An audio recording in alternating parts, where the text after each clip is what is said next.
Stamani alle 10:20 dalla stazione di Agrigento Centrale è partito un treno straordinario con a bordo una nutrita comitiva di turisti provenienti dall'Inghilterra e appositamente giunti nella nostra città per visitare la linea ferroviaria che attraversando la Valle dei Templi arriva a Porto Empedocle. Con l'effettuazione di questo treno stiamo dimostrando come sia possibile richiamare l'attenzione di turisti stranieri attratti da questa meravigliosa infrastruttura.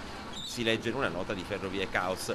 La ferrovia Agrigento-Porto Empedocle che non ha uguali nel mondo. Purtroppo, con ogni probabilità, il treno con a bordo i turisti inglesi potrebbe essere l'ultimo treno Acragas Express a transitare sulla linea dei Templi. La regione siciliana, infatti, non ha ancora stanziato le somme necessarie per espletare il servizio nel 2012 e l'unica impresa ferroviaria che opera nel territorio non può anticipare le somme. Sarebbe però un grosso peccato.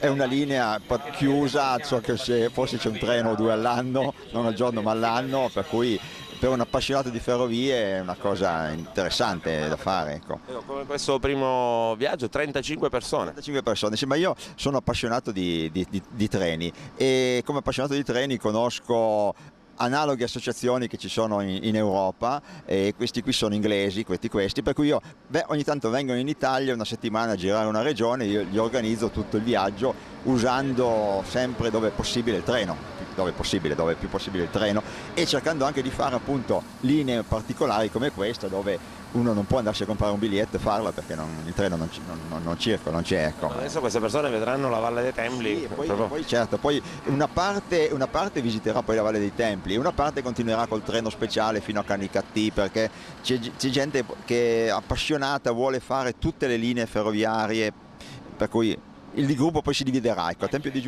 di Vulcano il gruppo si dividerà, una parte visiterà la Valle dei Templi e una parte di appassionati di ferrovie proprio continuerà in treno a girare fino a Canicattì. Me l'hai fatto a questo conto.